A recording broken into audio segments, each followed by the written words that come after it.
So I have a really crazy question for you, and it's this. Can you pose your figures? Should you pose your figures? Seems like a rather silly question to be asking in all actuality when we're talking about action figures after all. I mean, it's in the name, Hot Toys, the collectible action figure. But it seems that posing is something that the average collector just is absolutely terrified to do. But why is that? The most glaring and obvious reason is because of the price point. These are not $20 Walmart pickups that you can just play with to your heart's content. No, not at all. Depending on the figure you pick up, these could be anywhere from $300 to $400 on average. So, with that being said, of course, you're going to want to be careful with it and not risk damaging it. So, what do? Well, you stick it in the old museum pose and call it a day, but it certainly doesn't have to be this way. You could actually enjoy your collecting so much more with just a few simple little steps and even some basic knowledge of these figures themselves. And I'm going to give you all that and more coming up next.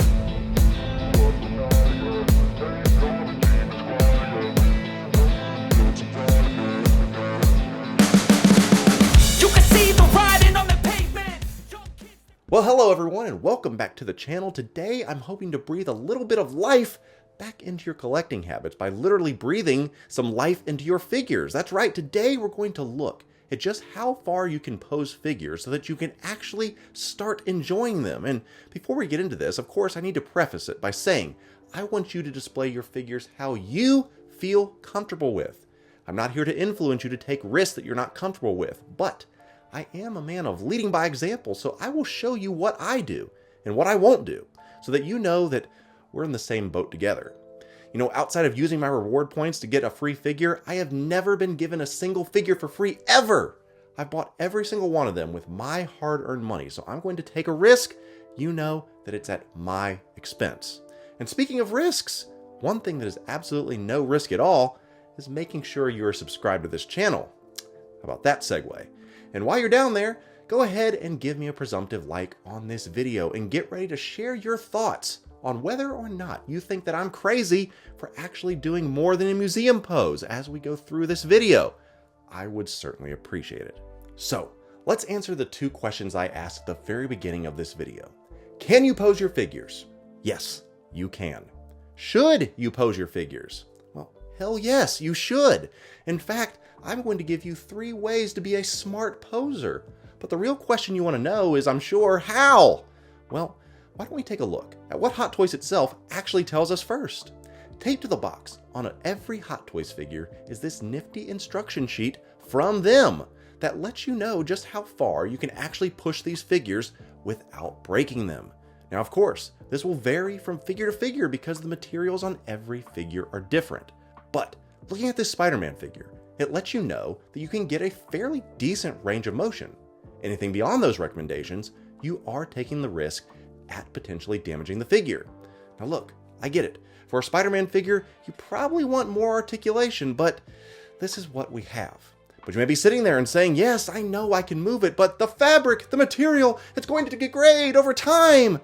Well, yes and no. If you continually move something into position, you're going to have evidence of that continued movement. In short, what I'm saying is that fabric is going to crease with use.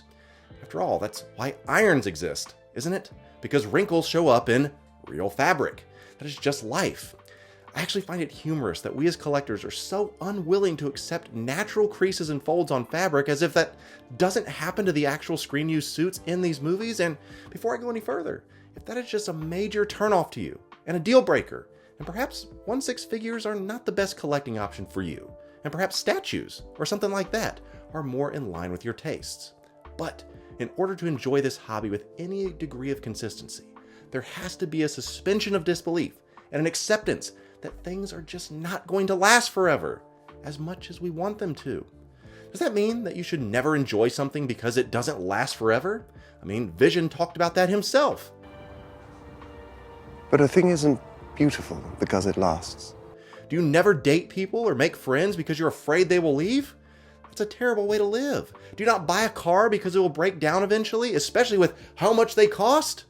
Look, life is meant to be lived, and that includes enjoying your collectibles. But if you want to have something that lasts far longer than these figures, then once again, perhaps statues and collectibles made of a different type of material is a better suit and fit for you. Just throwing it out there. All right, now, that's enough of me trying to talk you out of 1/6 collecting.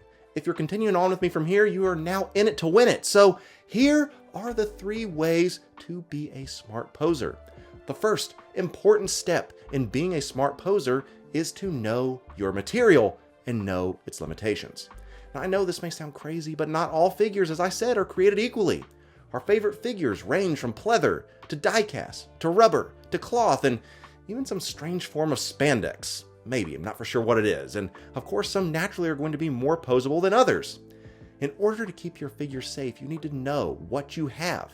If the suit fabric appears to be highly restrictive and rubber and not cloth, of course, you're going to need to be more conservative in your approach to posing, and we'll talk about that in just a moment. But here's the question everybody asks. What are you going to do about keeping it in a pose for a long time? Is there such a thing as healing the material? Let me show you some real-world examples from my own collection, and you can decide for yourself. Here's a figure with perhaps the most restrictive suit in my entire collection, and that is Spider-Man 2099. As you can see, it does have some give, but in the end, you will still have some of the creases from keeping the figure in certain poses for a period of time. Is that a deal breaker for you? Well, only you, as I said, can answer that question. Of course, but to me, it's not. I know there's going to be wear and tear on these pieces, and in order to fully enjoy them, I want to pose them. But as I've said, this is a personal decision that you need to make, but that was then, this is now. I present to you the new Scarlet Witch from Multiverse of Madness, and she has a unique type of material on her pants. Now, one of the features of this figure is that they allow you some swappable dress pieces so that you can get her in the iconic floating pose. But what does that have to do with the fabric? Well, let's take a look.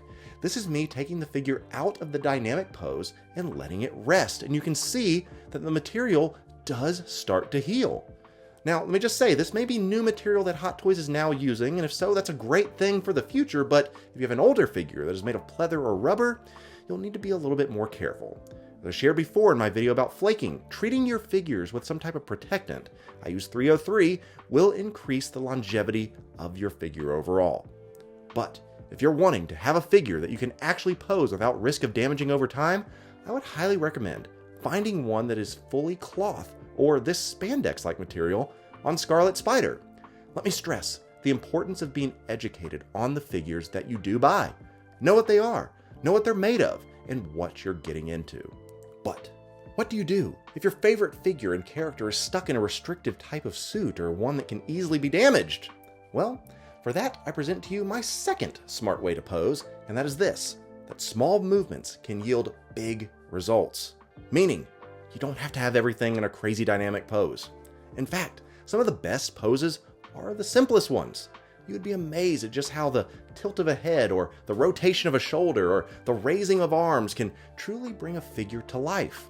When I'm posing, I like to do a little bit of a bend in the elbows. I'll tilt the head down and cock to the side a little bit and a little bit of a bend at the knees. And let me just go on record and say, I do not consider myself a good poser.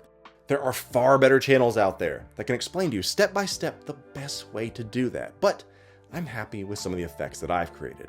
And now, with the addition of the rolling eyeball system that is becoming increasingly the new norm with new releases, you can get a much wider range of posing options simply by moving the eyes.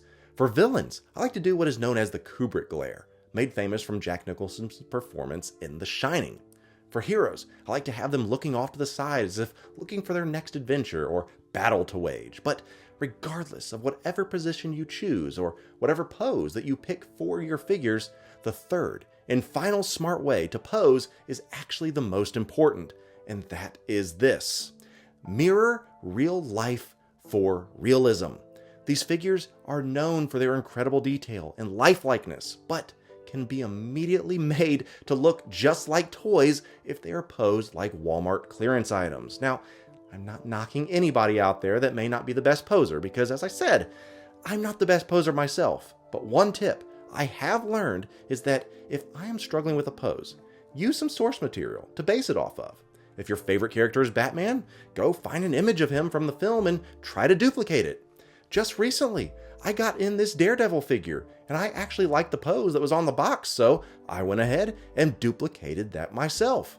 One additional failsafe is to look at yourself in the mirror while holding your figure. Do you look natural? Because if you look ridiculous, most likely your figure does too. But just like with everything, practice makes perfect. So get out there, bend some knees, break a few wrist pegs, and just have fun with these figures. Well, that's it. 3 incredibly simple but potentially display-changing ways to help with your posing. As I've said, if you can look at your display and enjoy what you're seeing because it's visually appealing, you will enjoy your collecting journey that much more. Did this help at all? Are you willing to try any of these? Well, of course, if so, sound off in the comments below. On the flip side of that, are you realizing that 6-scale collecting may not be for you and you might prefer statues? Of course, let me know that as well. I would love to hear your opinions. And finally, do you just have any general thoughts about this channel that you would like to add? As I've said before, I love and appreciate every comment that comes in, and I do my best to answer each and every one of them, so don't be shy. Say hello. And of course, if you have not yet subscribed to this channel and you feel like I've earned it today, well, why don't you strike a pose yourself and hit that subscribe button? I would certainly appreciate it. Until next time, happy collecting, pose those figures, and I'll be seeing you in our next video.